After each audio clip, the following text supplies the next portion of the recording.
नमस्कार, स्वागत है आपका बिहार समाचार में। बिहार में तेजस्वी की सरकार बनने जा रही है और नीतीश कुमार हार जाएंगे, ऐसा लगभग सभी चैनलों के एग्जिट पोल का कहना है। बस कुछ घंटों के बाद अब आपके सामने रिजल्ट भी होगा, लेकिन इसके पहले नेताओं ने तय कर लिया है कि किनको कितना सीट मिलने जा रहा है, कौन चुनाव जीत रहा है। तो आज की बड़ी खबरों पर बात करने से पहले आपसे अनुरोध है, कृपया वीडियो को एक लाइक अवश्य कर दीजिएगा। आपका लाइक करना ही हमारी मेहनत का फल होता है। आपका एक लाइक हमारे लिए बहुत ही जरूरी होता है। एग्जिट पोल से लालू परिवार गदगद। तेजस्वी की बहन बोली, सिंहासन खाली करो, लालू का लाल आ रहा है। लालू परिवार एग्जिट पोल के रुझान से गदगद है। दो बहनों रोहिणी आचार्य और राजलक्ष्मी यादव ने भाई तेजस्वी यादव के सीएम बनने की संभावना पर खुशी जताई। सोशल मीडिया पर अग्रिम शुभकामनाएं दी। रोहिणी आचार्य ने लिखा है, सिंहासन खाली करो, लालू का लाल आ रहा है। तो वहीं मुलायम परिवार की बहू राजलक्ष्मी यादव ने लिखा है कि राजतिलक की आई बारी, तेजस्वी सब पर भारी, युवा बिहार तेजस्वी सरकार।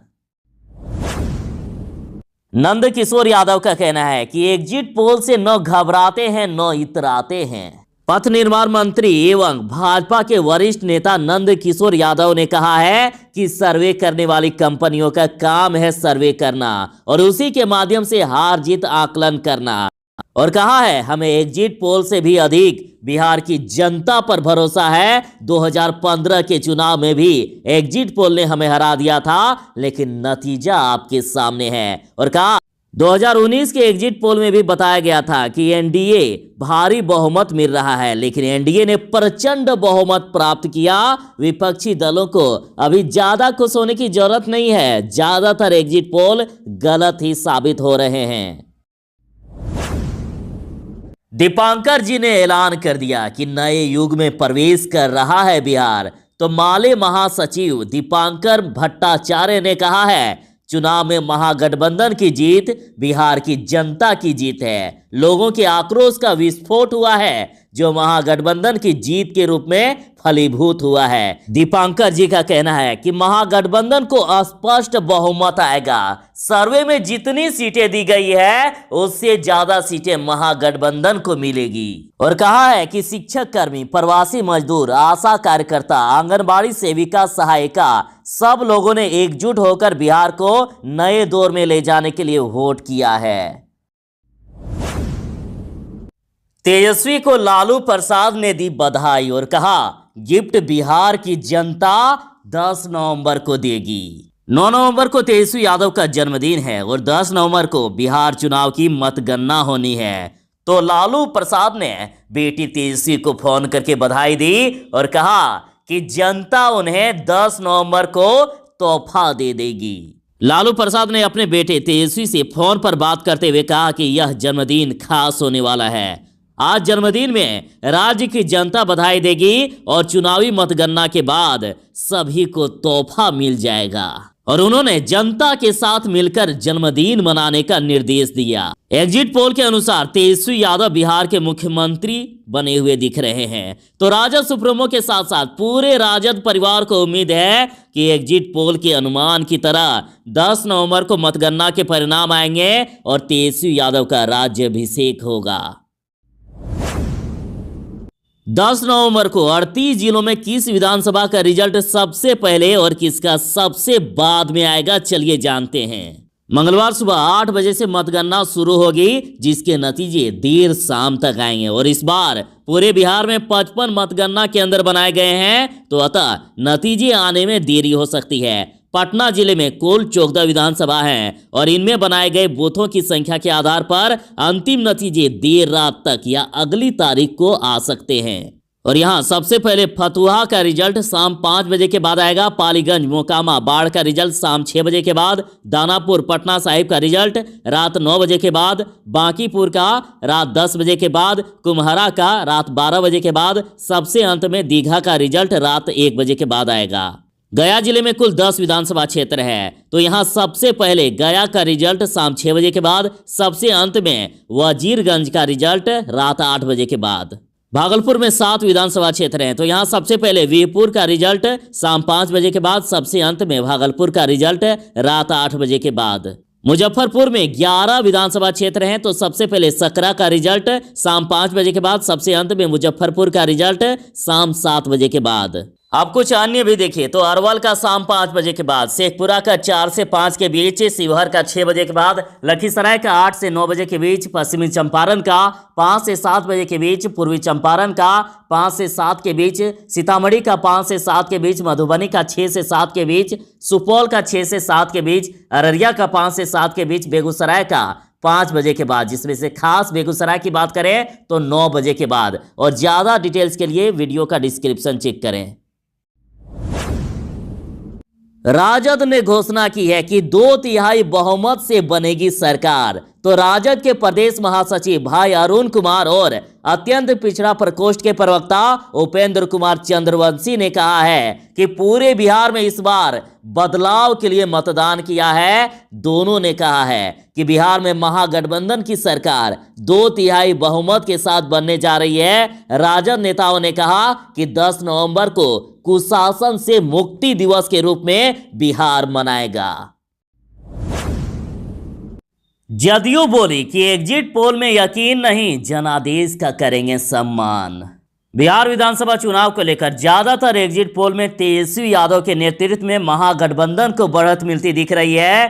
तेजस्वी यादव जीतते हुए दिख रहे हैं और नीतीश कुमार जी हारते हुए। तो ऐसे में उनके प्रतिद्वंदी नीतीश कुमार की पार्टी जदयू ने कहा है कि वो एग्जिट पोल में यकीन नहीं करती। जदयू नेता अजय आलोक ने कहा है कि 10 तारीख को 1 से 2 बजे के बीच सब सामने आ जाएगा। अजय आलोक ने कहा कि मैं किसी सर्वे, एग्जिट पोल और ओपिनियन पोल में यकीन नहीं रखता। 2010 और 2015 के एग्जिट पोल में भी हमें हरा दिया गया था और नतीजा आप सबके सामने है। 10 तारीख होने दीजिए, 1 से 2 बजे के बीच सब सामने आ जाएगा। जनादेश का सब सम्मान करेंगे, चाहे हम हो या वो। आपको बता दूं कि अब तक के सभी एग्जिट पोल में तेजस्वी यादव मुख्यमंत्री बनते दिख रहे हैं और नीतीश कुमार की छुट्टी के संकेत दे रहे हैं। तो चलिए अब जानते हैं आखिर जनता क्या कर रही है। तो नुक्कड़ों व चाय की दुकानों पर एग्जिट पोल आखिर किस प्रकार रहा। राजीव नगर में राजू की दुकान पर हाथ में अखबार लिए नरेंद्र जी चाय की चुस्की लेते हुए कहते हैं किसी भी हालत में एनडीए की ही सरकार बनेगी। एग्जिट पोल बहुत कम लोगों के बीच सर्वे कराकर अपनी रिपोर्ट देती है और कहा एजेंसियां अपना धंधा चलाने के लिए ऐसा करती है। पिछले चुनाव में एग्जिट पोल फेल कर गया था। उनकी बात सुनकर रविंद्र सिंह ने कहा कि एक नहीं, सब सर्वे में महागठबंधन को अधिक सीट मिल रही है। इतना गलत नहीं होगा। इस बार लहर ही कुछ दूसरे तरह का था। लोग बदलाव चाह रहे हैं। युवा सब आगे बढ़कर महागठबंधन को वोट दिए हैं। तो दोनों की बात हो रही थी तो बीच में घनश्याम ने टपकते हुए कहा कि वोट की गिनती के दिन सब कुछ स्पष्ट हो जाएगा, अभी कुछ कहना सही नहीं है। और इतने में चाय लेते हुए महेंद्र ने कहा कि ई बेर महागठबंधन के सरकार बनतो, तेजस्वी मुख्यमंत्री हो तो नीतीश कुमार अब दिल्ली जेतो, अरे कुछ कहो एकर सबके पार न पेबे। तो बस कुछ घंटों की बात है, आपके इंतजार की घड़ियां खत्म होने वाली है, परिणाम आपके सामने होंगे। 9 नवंबर को तेजस्वी का जन्मदिन, तो क्या 10 नवंबर को ऐतिहासिक गिफ्ट मिलेगा तेजस्वी यादव को। एग्जिट पोल ने संभावित मुख्यमंत्री बताकर पहले ही तेजस्वी यादव को बर्थडे गिफ्ट दे दिया है। तो क्या ऐतिहासिक बर्थडे गिफ्ट अब मिलेगा तेजस्वी यादव को। क्या अब तेजस्वी यादव बिहार के नए मुख्यमंत्री बनेंगे, इसके लिए बस थोड़ा सा इंतजार करना होगा आपको। एग्जिट पोल के नतीजे यदि सच साबित हुए तो तेजस्वी रचेंगे इतिहास। बिहार विधानसभा चुनाव को लेकर जारी एग्जिट पोल नतीजे में तब्दील होते हैं तो तेजस्वी को बर्थडे का यादगार, शानदार और ऐतिहासिक तोहफा मिलेगा। दरअसल तेजस्वी यादव अगर बिहार के मुख्यमंत्री बनते हैं तो फिर वे अब तक किसी भी राज्य के सबसे युवा मुख्यमंत्री बनकर देश का इतिहास बनाएंगे। केंद्रीय मंत्री बोले कि बिहार की खूब सेवा की, अब देश को जरूरत। केंद्रीय मंत्री अश्विनी चौबे ने कहा है कि सीएम नीतीश कुमार को केंद्र की राजनीति करनी चाहिए। बिहार में यह जिम्मेदारी योग्य उत्तराधिकारी को सौंप देनी चाहिए और प्रतिनिधियों में से किसी दलित या सवर्ण को सीएम और अति पिछड़ी जाति में से किसी को उप मुख्यमंत्री बनाना चाहिए। बिहार को उनकी जरूरत है, लेकिन अब समय आ गया है, अब उन्हें केंद्र की राजनीति पर विचार करनी चाहिए। हमें लगता है कि वे केंद्र में बेहतर भूमिका निभा सकते हैं और अपनी क्षमता का अधिकतम उपयोग कर सकते हैं।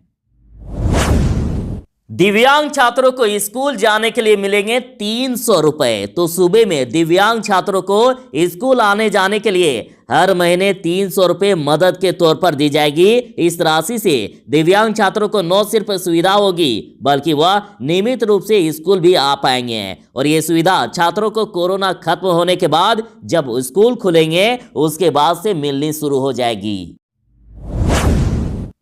प्रेम कुमार जी का कहना है कि 3/4 बहुमत से बन रही है सरकार। तो भाजपा के वरिष्ठ नेता डॉक्टर प्रेम कुमार ने दावा किया है कि राज्य में 3 चरणों में चुनाव में मतदाताओं ने एनडीए के पक्ष में मतदान किया है। एनडीए की लहर को देखते हुए इस बार 3/4 बहुमत मिलने जा रहा है और एनडीए की सरकार बनेगी। और यहां तक कह दिया गया कि एनडीए के सभी दल भाजपा, जदयू, हम और वीआईपी को पूर्ण बहुमत से भी ज्यादा सीटें मिलने जा रही है। महागठबंधन को जनता ने तीनों चरणों में नकार दिया है और कहा विकास के साथ साथ अमन चैन के लिए सूबे के अंदर एनडीए की लहर चल रही है।